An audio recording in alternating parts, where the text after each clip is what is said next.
नमस्कार दोस्तों, स्वागत है आप सभी का आपके अपने परिवार स्टडी शाला 2.0 में। दोस्तों, हिंदी की जो रेगुलर क्लासेस थी जो 9 बजे हम लोग करते थे, कुछ कारणों से जो अभी बंद हैं, नहीं चल पा रही हैं, तो इसी वजह से आपका नुकसान ना हो, इसीलिए मैं बीच-बीच में कुछ क्लासेज आपको देता रह रहा हूँ, ठीक है?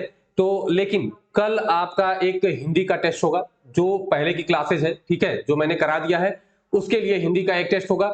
शाम को यहाँ पर श्रीमद् भागवत कथा हो रही है, तो आवाज़ बहुत ज़्यादा होती है और खिड़कियाँ खोली नहीं जा सकती, इंटरनेट कनेक्शन थोड़ा वीक हो जाता है, इसी वजह से क्लास नहीं चल पा रही है, ठीक है?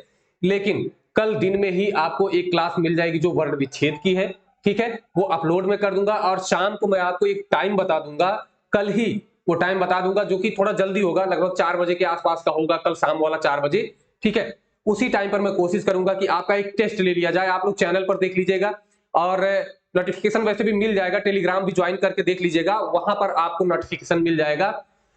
आप उसे जरूर ज्वाइन करिएगा, ठीक है? तो कल जो है हिंदी का एक बेहतरीन टेस्ट होगा और हम लोगों का अब जो आगे का प्लान है वो ये रहेगा दोस्तों कि डेली एक हिंदी की क्लास और एक हिंदी का टेस्ट, दो चीजें होंगी। उसका टाइम मैं आपको बता दूंगा। एक क्लास और एक टेस्ट इस तरीके से होगा कि जो सुपर टेट और वीडियो के लिए हिंदी की तैयारी कर रहे हैं उनके लिए एकदम बेहतर काम हो सके, ठीक है? ताकि उसमें कोई भी लापरवाही ना रह जाए। तो चलिए हम लोग शुरू करते हैं दोस्तों। आज की क्लास में देखिए, आज की क्लास मैंने बहुत ही बेहतरीन जो है प्रश्नों को रखा है, सारे प्रश्न परीक्षा में आए हुए हैं। और दोस्तों अगर बात करें ना, तो आपको पढ़ने में भी मजा आएगा। पढ़ने में इसलिए मजा आएगा क्योंकि मैं एक एक जो है ऑप्शंस पर डिस्कस करता हूं, तो जितना संभव हो सकेगा मैं सारे ऑप्शंस पर डिस्कस करने की कोशिश करूंगा।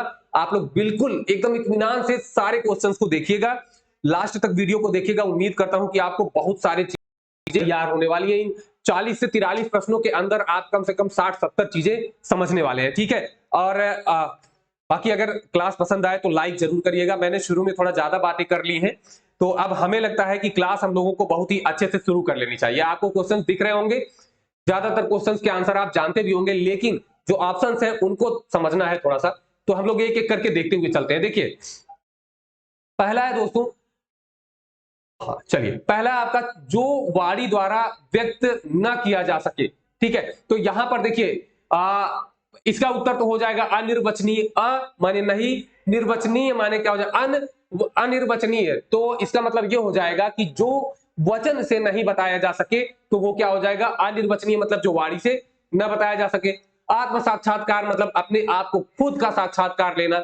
स्व अनुभूति मतलब स्वयं से अनुभव करना। और रहस्य का मतलब जानते ही है कि जो बात गुप्त रखी गई हो या कोई जानता ना हो वो क्या होगा? रहस्य हो जाएगा।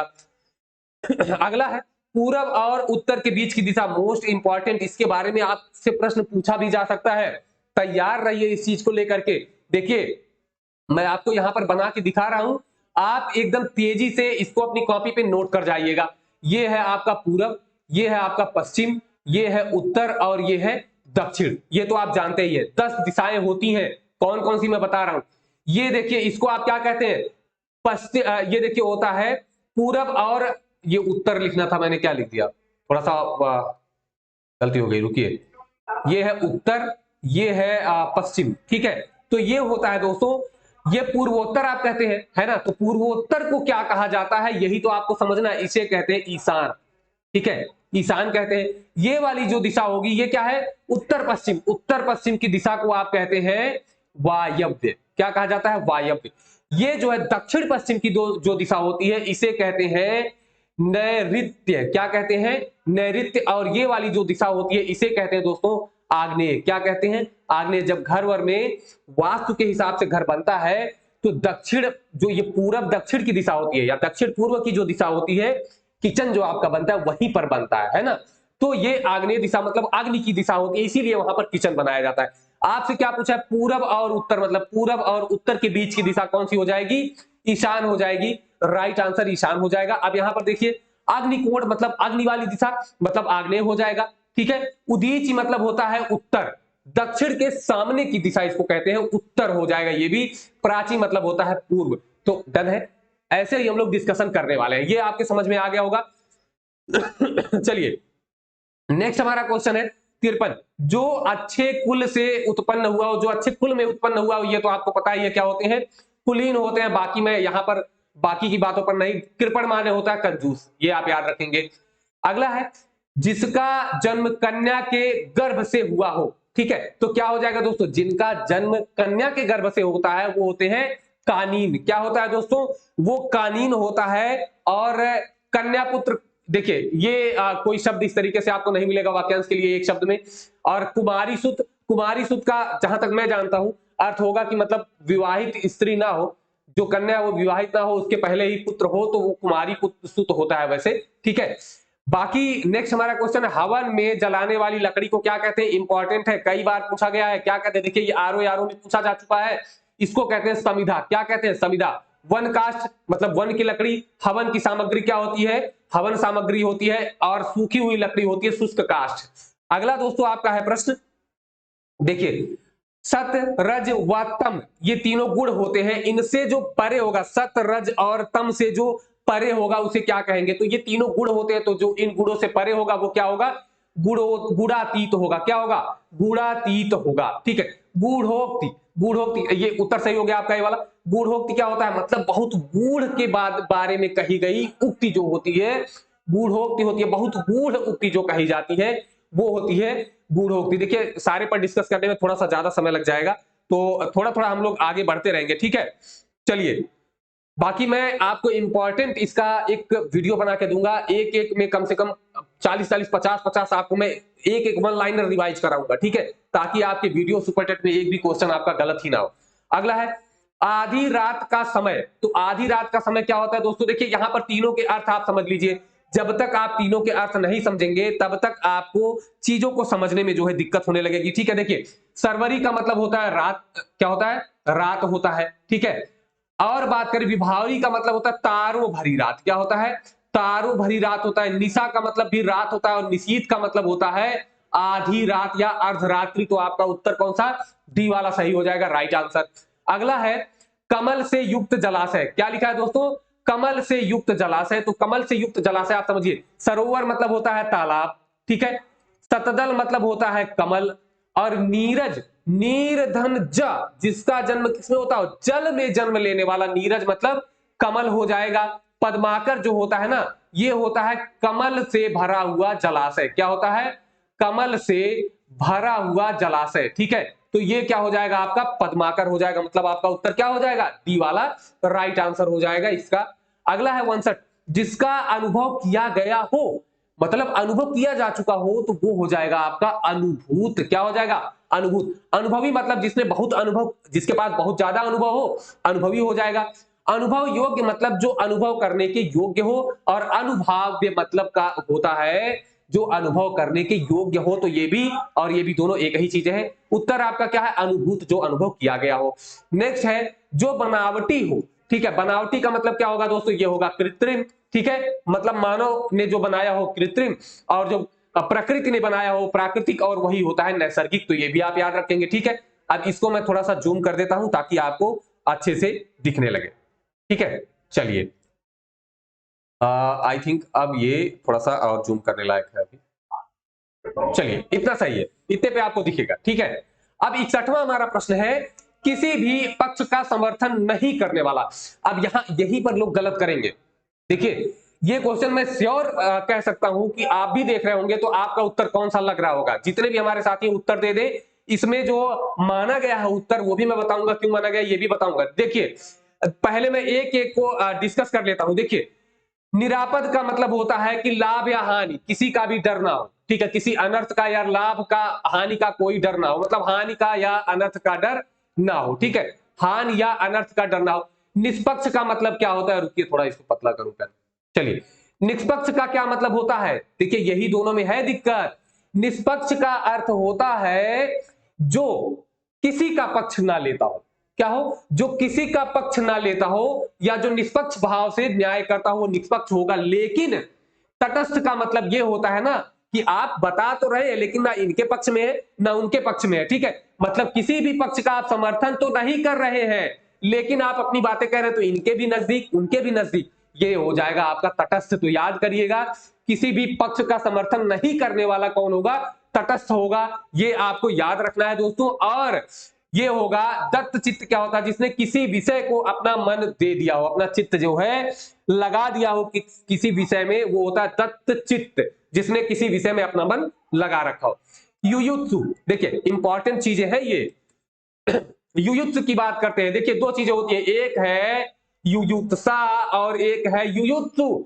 तो जो युद्ध करने की इच्छा है वो युयुत्सा है, ठीक है। तो युयुत्सा हो जाएगी युद्ध करने की इच्छा, लेकिन युयुत्सु कौन होगा? युद्ध करने का इच्छुक जो होगा वो कौन होगा? युयुत्सु होगा, मतलब युद्ध की इच्छा रखने वाला हो जाएगा युयुत्सु। ये आप याद रखेंगे, दो चीजें हो गई ना, युयुत्सा और युयुत्सु। अगला है जिसमें अपमान का भाव हो वह हंसी क्या होती है?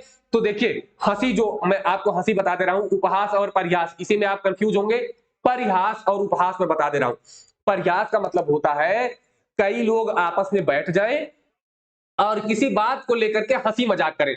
जैसे आपने बहुत सुना होगा और देखा भी होगा कि जो राजकुमारियां हैं परिहास कर रही हैं, या युवतियां एक साथ बैठकर परिहास कर रही है, हास परिहास कर रही हैं। परिहास का मतलब ये होता है किसी विषय को के बारे में बात करके हंसना, तो वो परिहास, आपस में ही हंसना होता है। देखिए ये भी समूह में, दोनों समूह में होता है, लेकिन परिहास में क्या होता है, किसी विषय पर हंसते हैं। उपहास में किसी व्यक्ति का मजाक बनाया जाता है। क्या किया जाता है? किसी व्यक्ति का मजाक बनाया जाता है, किसी का अपमान करके उसकी हंसी उड़ाई जाती है, तो वो होती है उपहास। ठीक है, अंतर स्पष्ट कर लीजिए एकदम। व्यंग्य क्या होता है? ताना मारना, अगर किसी को आप कुछ कह के ताना मार रहे हैं वो व्यंग्य है। मतलब क्या कहना है, जैसे किसी का मजाक उड़ा रहे हैं लेकिन व्यंग्य कस के मजाक उड़ा रहे हैं। और हास का मतलब वैसे ही होता है, हंसना। अच्छाई और बुराई को पहचानने का गुण जिसके भी अंदर होगा दोस्तों वो होगा विवेक। क्या होगा? सी वाला उत्तर आपका सही हो जाएगा, विवेक। और यहां पर एक और जिसमें आप कंफ्यूज होंगे, परिज्ञान। परिज्ञान का मतलब होता है किसी विषय का कैसा ज्ञान? गहरा ज्ञान होता है, तो वो होता है परिज्ञान। तो ये भी आप याद रखेंगे, ठीक है। अगला है जो क्षमा किया जा सके। दो चीजें हैं, एक तो जो क्षमा किया जा सके, एक जो क्षमा ना किया जा सके, ठीक है। तो जो क्षमा किया जा सकता है वो क्षम्य है। कैसा है? क्षम्य है, ठीक है। और जो समान क्षमा नहीं किया जा सकता वो अक्षम्य है, ठीक है। अब देखिए एक है अक्षम, यहां पर भी अगर यही ऑप्शन में दे दिया होता तो ज्यादातर लोग कंफ्यूज हो जाते। अक्षम मतलब क्या होता है? सक्षम और अक्षम, अब तो आप समझ गए होंगे। सक्षम का मतलब कि जो कोई कार्य कर सकता है, करने में सक्षम है तो वो सक्षम है, कर सकता है। नहीं कर पाए तो अक्षम है, ठीक है। मतलब करने की क्षमता नहीं है तो अक्षम हो जाएगा, करने की क्षमता है तो सक्षम हो जाएगा। लेकिन ये क्षम्य है, क्षमा करना। तो जो क्षम्य करने योग्य, क्षमा करने योग्य क्षम्य, और ना करने योग्य हो तो अक्षम्य हो जाएगा। क्षमाशील जो क्षमा करता हो बार बार, और क्षमाशाली मतलब जो क्षमा के गुण से क्या हो? परिपूर्ण हो, जो क्षमा कर ही देता है। दोनों का लगभग अर्थ एक ही है। अगला, तर्क के द्वारा जो माना गया हो। तो देखिए ये दोनों पे मैं बात करूंगा, आप कंफ्यूज होंगे। ए और बी में उत्तर फटाफट कमेंट बॉक्स में आ जाना चाहिए कि तर्क सम्मत या तर्क संगत क्या उत्तर होगा।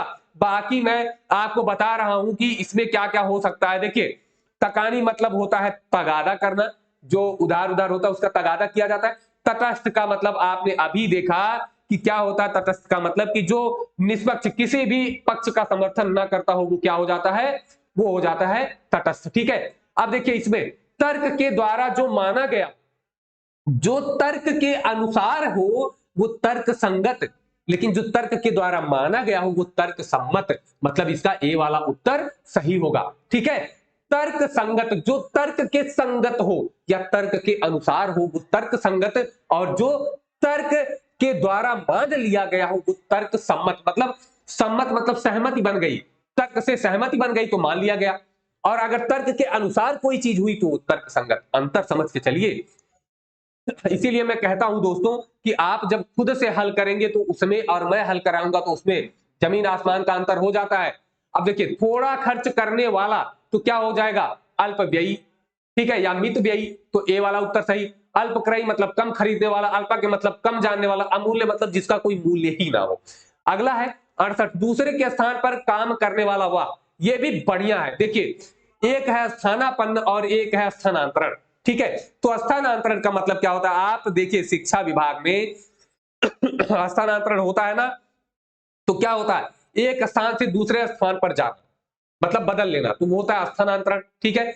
और स्थानापन्न क्या होता है कि एक स्थान, एक व्यक्ति के स्थान पर कोई दूसरा आकर अगर काम करे तो ये हो जाता है स्थानापन्न। क्या हो जाता है दोस्तों?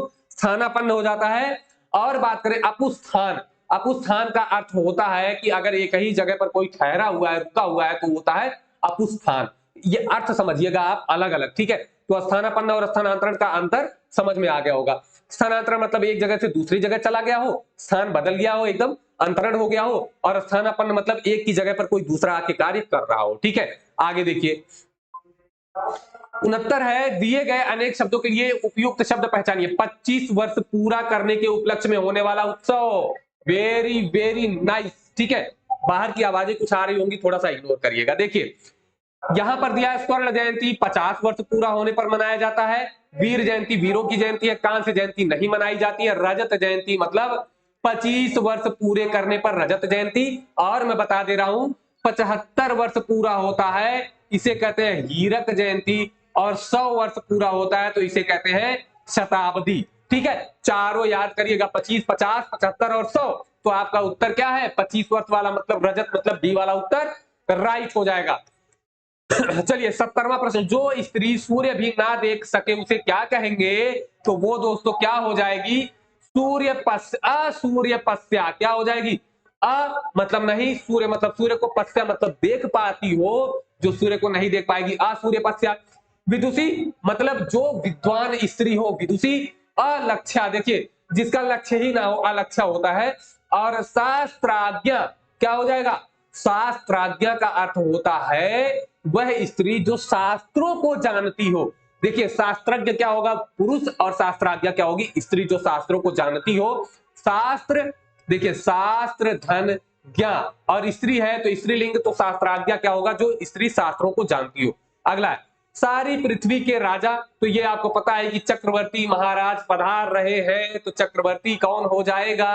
पृथ्वी के सभी, पूरी पृथ्वी के राजा हो जाएंगे। अगला है 4 मासों का समूह, अंतर समझना है, ठीक है। देखिए एक है 4 मास, एक है चौमासा।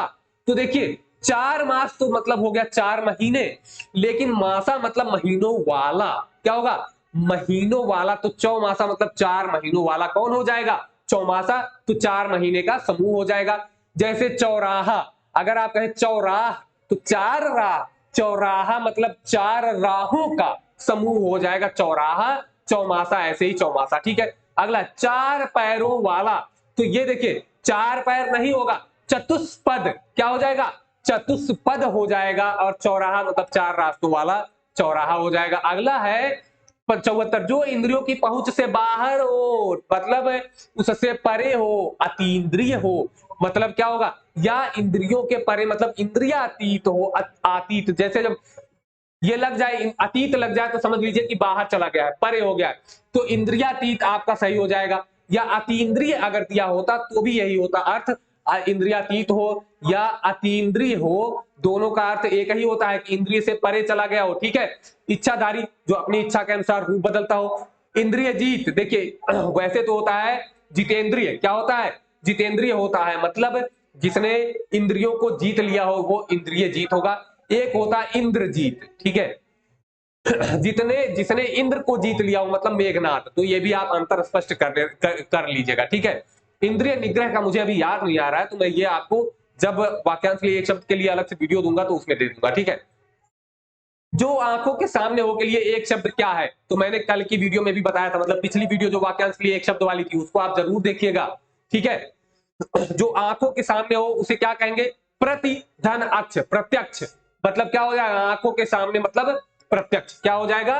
प्रत्यक्ष आपका सही उत्तर हो जाएगा। चलिए नेक्स्ट क्वेश्चन है, वाक्यांश के लिए कौन सा शब्द अशुद्ध है? देखिए शुद्ध नहीं, अशुद्ध है। देखिए क्षण में या शीघ्र टूटने वाला, खंडहर दिया हुआ है, लेकिन ये गलत है। क्या होगा? क्षण भंगुर। क्या होगा इसका? क्षण भंगुर। मतलब आपका यही वाला पहला ही मिल गया कि ये अशुद्ध है। दूसरा, जिसकी आशा ना की गई हो, अप्रत्याशित, ठीक है। जिसे जाना ना जा सके, अज्ञेय। वाह, जिसे जाना ना सके। सच्चिदानंद हीरानंद वात्स्यायन अज्ञेय, इनका पूरा नाम पूछता है। दोपहर के पहले का समय पूर्वान, ठीक है। और दोपहर का समय मध्याह्न। क्या होता है? मध्याह्न। और दोपहर के बाद का समय क्या होता है? अपराह्न होता है। इसीलिए मैंने कहा कि जब मैं आपको कराऊंगा तो अलग से आपको बहुत सारी चीजें मिलती रहेंगी, ठीक है। अब देखते हैं, चलिए नेक्स्ट है दोस्तों, इसको भी थोड़ा सा हम लोग जूम आउट करें कि रहने दें? ठीक है, चलिए जब जूम आउट की जरूरत पड़ेगी तब हम लोग करते हैं जूम आउट, ठीक है। तो या थोड़ा सा कर ही देते हैं, रुकिए। चलिए डन है। अब देखते हैं अगला हमारा प्रश्न है, एक बार कही बात को दोहराते रहना। ठीक है, इसका मतलब होता है, देखिए अगर कोई बात कही गई हो उसको बार बार दोहराया जाए, इसे कहते हैं पुनरुक्ति। क्या होता है? पुनरुक्ति। लेकिन ये दिया नहीं गया है, तब क्या है? तो दोस्तों जो पिष्ट पेषण होता है यही पुनरुक्ति होता है। मतलब कही गई बात को बार बार दोहराना। ठीक है, अब क्या है? आगार मतलब होता है घर या निकेत। प्राकथन मतलब जो कथन पहले ही कहा गया हो वो प्राकथन होता है। प्रस्तावना का मतलब आप जानते हैं संविधान की प्रस्तावना। यदि किसी विषय का उद्देश्य शुरू में लिख दिया जाता है तो वही प्रस्तावना हो जाती है। जिसे तुरंत उचित उत्तर सूझ जाए उसे क्या कहते हैं? तो मैंने बताया था कल की भी क्लास में, प्रत्युत्पन्नमति, जिसके मन में तुरंत उत्तर आ जाता हो, तत्काल उत्तर दे देता हो। मेधावी और कुशाग्र का मतलब तेज बुद्धि वाले जो होते हैं वो मेधावी या कुशाग्र होते हैं। अगला है सव्यसाची शब्द के लिए एक वाक्य क्या, शब्द के लिए एक वाक्य क्या है? तो इसमें से बताना है। तो सव्यसाची क्या होता है दोस्तों? जो बाएं हाथ से काम करता हो वही होता है सव्यसाची। बी वाला उत्तर सही हो जाएगा। क्या हो जाएगा? बी वाला उत्तर सही हो जाएगा। सदा सत्य बोलने वाला सत्यवादी। और दोस्तों जिसने बहुत कुछ सुना हो ये हो जाएगा बहुश्रुत, और अपनी इच्छा के अनुसार आचरण करने वाला स्वेच्छाचारी। क्या हो जाएगा? स्वेच्छाचारी हो जाएगा। ये भी आप याद रखेंगे। 80 है, किसी बात का गूढ़ रहस्य जानने वाला उसे क्या कहेंगे? तो किसी बात का गूढ़ रहस्य हो या मर्म को जानने वाला हो वही होता है मर्मज्ञ होता है। आप याद रखिए, यहां पर बाकी कुछ नहीं। निगूढ़ का अर्थ आपको थोड़ा सा जान लेना चाहिए। निगूढ़ का अर्थ होता है कि जिसका अर्थ छिपा हुआ हो। क्या हो? अर्थ छिपा हुआ हो वो हो जाएगा निगूढ़। देखिए अर्थ कैसा हो? छिपा हुआ हो। ठीक है, अर्थ कैसा हो? छिपा हुआ हो तो निगूढ़ हो जाएगा। ये यूपी टेट में आया हुआ प्रश्न है, याद करके रखिएगा। अगला है, जो मुश्किल से प्राप्त हो उसे क्या कहते हैं? मैंने बताया था जो प्राप्त ही ना हो और जो मुश्किल से प्राप्त हो दोनों में अंतर होता है। देखिए अलभ्य मतलब जो प्राप्त ना हो। क्या हो?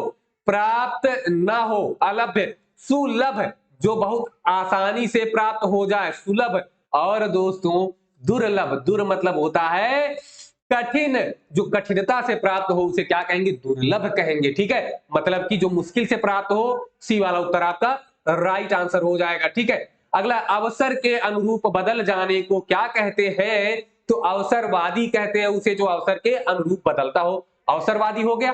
ठीक है, अब बात कर लेते हैं अगला, जो भावों के अनुसार बदले, भाव के अनुसार चले, भाववादी। जो आदर्शों पर चले वो आदर्शवादी। और जो जिस स्थिति में है उसी स्थिति में रहना चाहे वो होता है यथा स्थितिवादी। याद करके चलिएगा दोस्तों, भूलना नहीं चाहिए। अगर आप जुड़े हैं तो आपका पूरा का पूरा यहाँ पर फायदा निकलना चाहिए।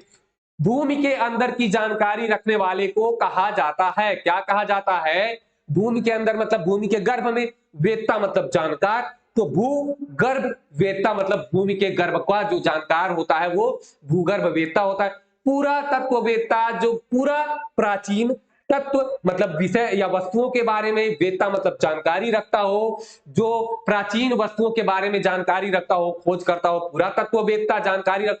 भूकंप वेत्ता जो भूकंप की जानकारी रखता हो। और नृतत्व शास्त्री, नृ मतलब होता है मनुष्य, तो मनुष्यों के बारे में जो अध्ययन करता हो, मनुष्य शास्त्र का जो अध्ययन करता हो वो नृतत्व शास्त्री हो जाएगा। इसको भी आप याद रखेंगे दोस्तों। अगला क्या है, रात में विचरण करने वाले प्राणी को क्या कहा जाता है? तो आपको पता ही है, रात्रि और चर चलने वाला, तो निशाचर या रात्रिचर जो भी हो तो वही हो जाएगा या रात्रिचर या निशाचर। निशा को करने वाला चंद्रमा, ये पर्यायवाची है चंद्रमा का। वन में चलने वाला वनचर। तम चोर जो अंधेरे को चुराता हो, ये तो अर्थ तो यही निकल रहा है। अगला है, परंपरा से चली आ रही बात के लिए क्या है? तो अनुश्रुतियां, मतलब जो शुरू से चली आ रही हो, सुनते चले आ रहे हो आप, वो क्या है? अनुश्रुति है, प्रतिश्रुति नहीं है, ये है अनुश्रुति। तो इसे भी आप याद रखेंगे, अनुश्रुति। ठीक है, अनुलोम विलोम आप करते हैं। प्रतिश्रुति का मुझे जहां तक अर्थ पता है कि किसी किसी के द्वारा वैसे जो बात सुनी जाती है तो वो प्रतिश्रुति वैसे होनी चाहिए। फिलहाल मैं कंफर्म नहीं हूं तो इसके बारे में मैं चर्चा नहीं कर रहा हूं, ठीक है। चलिए नेक्स्ट है, जिसके पास कुछ न हो, तो मैंने बताया था क्या होगा, अकिंचन, ठीक है। क्या होगा, अकिंचन होगा, जिसके पास कुछ भी नहीं होता है। अक्षम, देखिए अक्षम, क्षम्य होता अगर, अक्षम और अक्षम्य। अक्षम्य मतलब जो क्षमा करने के योग्य ना हो, और अक्षम मतलब जो कोई कार्य हो उसको करने के लिए सक्षम ना हो, कर ना पाए, तो वो होगा अक्षम, ठीक है। और अकिंचन असमर्थ, जो करने में समर्थ ना हो वो असमर्थ होगा। अज्ञ, जो कुछ न जानता हो वो अज्ञ हो जाएगा, ठीक है। चलिए अगला है, स्वेद से उत्पन्न होने वाला, तो स्वेद से धनज, जैसे नीर से उत्पन्न होता था तो नीरज, ठीक है। स्वेद से उत्पन्न हुआ तो स्वेदज, नीरज मतलब कमल और स्वेदज मतलब क्या हो जाएगा, स्वेद से उत्पन्न हुआ तो स्वेदज। पिंड से उत्पन्न हुआ पिंडज, अंडे से उत्पन्न हुआ अंडज। एक मैं आपको बता रहा हूं जो परीक्षा में पूछा जा सकता है, उदभिज, क्या है उदभिज, उदभिज मतलब जो पृथ्वी के अंदर से निकलता हो, फोड़कर, पृथ्वी को फोड़कर निकलता हो, जैसे कुकुरमुत्ते निकलते हैं पृथ्वी को फोड़कर, मशरूम जो होता है उद्भिज होता है, पृथ्वी को फोड़कर निकलता है तो उद्भिज, याद करके चलिएगा इसको। अपरिणीत शब्द का निम्नलिखित में से एक शब्द आपको बताना है, थोड़ा मैं टाइम देख लूं, जल्दी खत्म करना है। देखिए अपरिणीत, तो आप जानते हैं परिणय सूत्र में भाई जो कार्ड बनता है तो उसमें क्या लिखा होता है, परिणय सूत्र, परिणय बंधन, ठीक है। तो वही होता है अपरिणीत, जिसका परिणय बंधन ना बंधा हो, ठीक है भैया। तैयारी अच्छे से करिए, नहीं तो आप लोग भी इसी कैटेगरी में चले जाएंगे, कोई पूछता नहीं है, नौकरी नहीं है। तो क्या होता है कि दूसरे की बारात तो कर रहे हैं लेकिन अपनी बारात में जाने का मौका ही नहीं मिलेगा, दूसरों की बारात ही करते रह जाएंगे। तो मैं ये चाहता हूं कि लाइन लगे आपके लिए भाई, तो इसलिए तैयारी करिए, जो भी मतलब मेल फीमेल दोनों के लिए कह रहा हूं कि लाइन लग जाएगी, ठीक है। तो तैयारी करिए बढ़िया से। मतलब क्या हुआ, परिणय सूत्र में नहीं, जिसका विवाह ना हुआ हो तो वो क्या हो जाएगा, अपरिणीत, ठीक है। डन है, बाकी के बारे में डिस्कस मैं नहीं कर रहा हूं। अगला है, जिसका कोई शत्रु नहीं जन्मा है, तो ये मैंने बताया ही था कि अजात शत्रु। अब ये जिसको कोई नहीं जानता हो, शत्रुजयी, जिसने शत्रु को जीत लिया हो, शत्रु विहीन कि मतलब शत्रु से हीन हो जाए, शत्रु विहीन पृथ्वी हो जाए मतलब शत्रु से हीन, समझ गए आप। खोज करने वाला, ये देखिए क्या होगा, ये होगा क्या होता है, अन्वेषक होता है, जो क्या करता है, खोज करता है, क्या करता है, खोज करता है, वो कहते हैं अन्वेषक। अन्वेषक मतलब खोज करने वाला। अगला है, जिसकी सुंदर ग्रीवा हो, क्या हो, जिसकी सुंदर ग्रीवा हो मतलब क्या होगा, सुग्रीव, क्या हो जाएगा दोस्तों, सुग्रीव हो जाएगा, ठीक है। यहां ऑप्शन से डिस्कस करने वाले नहीं है तो मैं बहुत ज्यादा डिस्कस नहीं कर रहा हूं। 92, जिसका अनुभव इंद्रियों द्वारा ना हो सके, क्या है, जिसका अनुभव इंद्रियों द्वारा ना हो सके मतलब वो इंद्रियों से क्या हो, परे हो, ठीक है। अनुभव इंद्रियों द्वारा हो ही ना सके तो वो क्या हो जाएगा, आपका आपका 92 का दोस्तों हो जाएगा बी, अतीन्द्रिय, जो इंद्रियों से क्या हो, परे हो या अनुभव ही ना किया जा सके। एक था इंद्रियातीत, ठीक है, इंद्रियों से परे इंद्रियातीत, और अतीन्द्रिय क्या है, जिसका अनुभव इंद्रियों से हो ही ना सके मतलब वो भी इंद्रियों से परे हो, ठीक है। ऐन्द्रिक क्या होता है, जिसका संबंध इंद्रियों से हो, क्या हो, जिसका संबंध इंद्रियों से हो तो वो हो जाएंगे ऐन्द्रिक, जो इंद्रियों से संबंधित होते हैं वो होते हैं ऐन्द्रिक। 93 और लास्ट क्वेश्चन आपका है दोस्तों की, देखिए इसमें से कौन सा पूछा है, कौन सा युग्म सही है, क्या पूछा है देख लेते हैं हम लोग। सही पूछा है तो याद करिएगा कौन सा युग्म सही है बताना है, गलत वाला नहीं। ये कहां चला गया, चलिए देखते हैं। जो स्त्री अभिनय करे तो ये क्या होती है, ये होती है अभिनेत्री, अभिनेता होता नहीं है, ठीक है। ये भी एक तो हो गया, ठीक है, एक कंफर्म हो गया कि ये गलत है।